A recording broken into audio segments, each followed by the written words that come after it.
I still shake my head thinking about what happened on that flight from Willow Springs to Phoenix last Tuesday.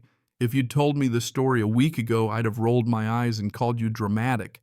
But let me tell you, some people really do make reality stranger than fiction.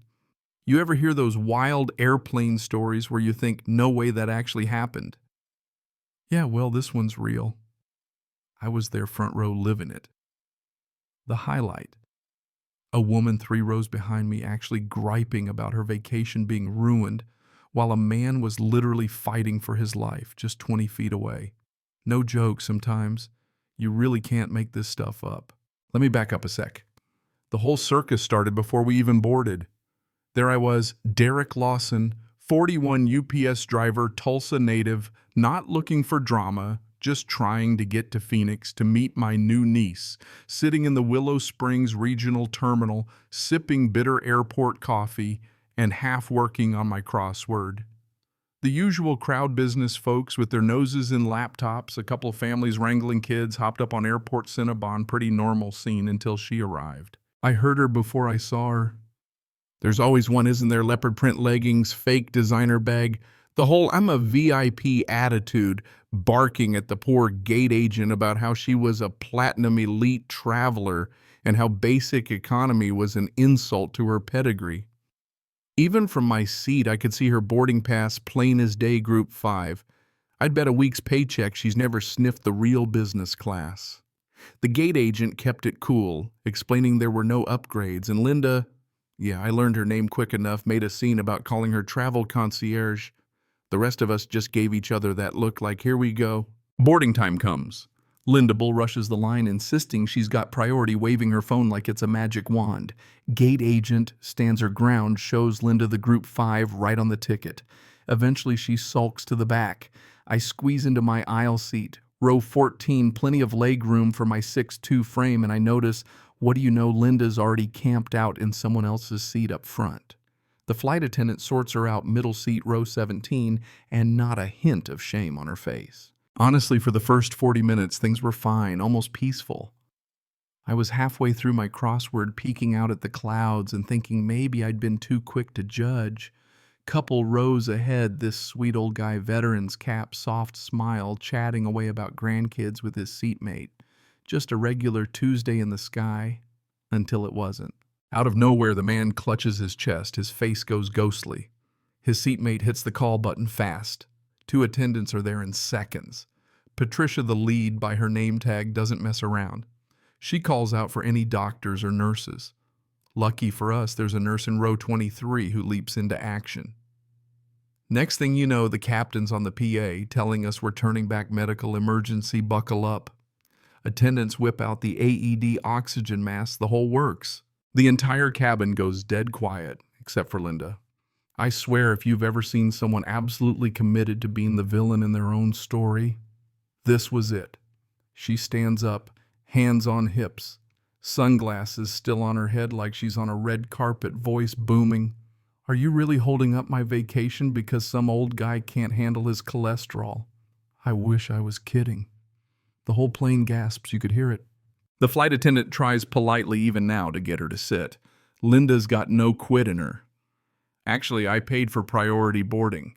That means my time is more valuable than his. You ever feel your jaw hit your chest? That was me. People start recording phones everywhere. The woman next to me whispers, "Is she for real?" All I can do is shake my head. Meanwhile, Patricia and the nurse are locked in vitals, prepping the AED, coordinating with medical staff on the ground. The captain says we'll land and 15 paramedics will meet us at the gate. Linda. She's got her phone out, doing her own play-by-play about being held hostage by a medical emergency. The old man's seatmate, holding his hand with tears streaming down her face, begs Linda to show some respect. Linda points her phone and says, "I'm documenting everything for my lawyer. This is discrimination against paying customers." The attendants are torn, but they focus on the old man, thank God. But you can see them taking mental notes on Linda. As we descend, the crew's got the old man stable, barely but stable. The nurse is all business, AED ready, monitoring him. The captain warns everyone, stay seated, seat belts fastened, expedited landing. And Linda, nope. She's out of her seat, marching up the aisle, demanding to be let off first to catch a connection. Flight attendant blocks her. Linda cranks up the volume. Do you know who I am? I have 3,000 followers on Instagram. This is going viral. You'll all be fired by tomorrow. She looks right at the old man who's barely hanging on and shouts at the paramedics. How long is this gonna take? I have a dinner reservation in Scottsdale at 7:30. That was it for me. I stood up, heart-pounding, hands shaking, but I kept my voice steady. Lady, this man is fighting for his life, and you're fighting for a margarita. Sit down before you embarrass yourself further. For once, the whole cabin agreed on something people applauded, like actual applause. Linda turned beet red. She starts shrieking about assault, pointing her phone at me. I hadn't moved an inch. Patricia, who'd kept it together this whole time, picks up the intercom and says, "Ma'am, if you continue this behavior, you will be removed from this flight and banned from our airline." Linda just laughs, says, "You can't kick me off, I know my rights." Then she tries to shove past the attendant. Patricia calls the cockpit level 3 security threat. The vibe in the cabin shifts. You can feel the tension. We land smoother than any landing I've ever felt, even with the emergency. The doors open and in come the paramedics working fast, getting the old man onto a stretcher, wires and tubes everywhere.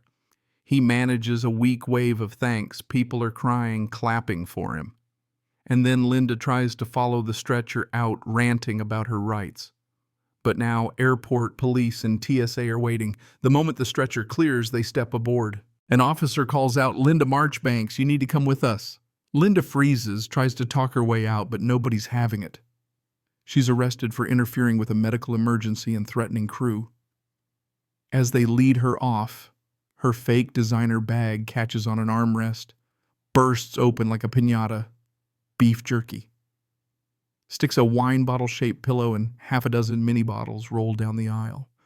The entire plane stares in disbelief. Linda's still screaming about lawyers and discrimination as they drag her off. Patricia comes on the intercom, voice steady, but you can hear the relief. "Ladies and gentlemen, we apologize for the disturbance. We'll be taking off again shortly for Phoenix. Thank you for your patience and understanding." This time, the applause is even louder. And you know what? Nobody complained about the delay.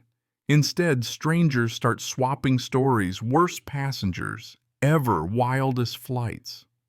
The guy across from me, a retired pilot, says he's never seen anything that crazy in 30 years.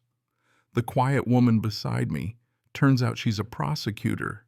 She says Linda's probably looking at serious federal charges. We finally take off a couple hours late. Captain comes on with an update. The old gentleman is stable, getting care at the hospital. Everyone cheers, some people even tearing up. Then he adds just a hint of humor. As for our other passenger, she won't be joining us for the rest of the flight. Laughter breaks the tension for good. I text my sister running late. Karen imploded midair. Long story. She fires back 15 question marks. I promise details later. Guy behind me taps my shoulder.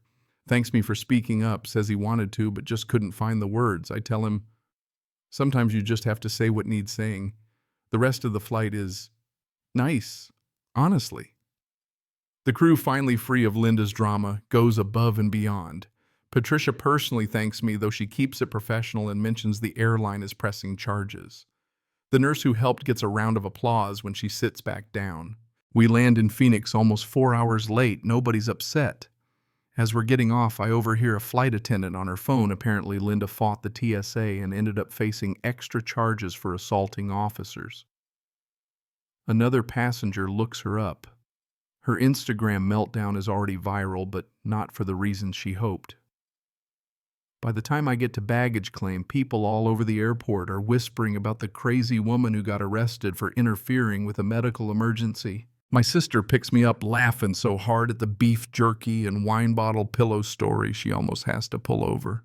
Later that night, I checked the news. The old man survived, would have died if we hadn't turned back. He's expected to recover. Linda, though, federal charges for interference threats and assault up to 20 years in prison, $250,000 in fines. All because she thought her time was worth more than someone's life. So here's my question for you. If you'd been on that flight, would you have stood up to her or stayed quiet?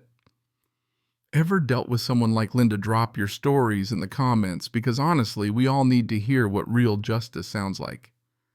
And hey, if you think basic human decency should win out over influencer privilege, hit that subscribe button. Let's talk about what's right and what's just plain wrong.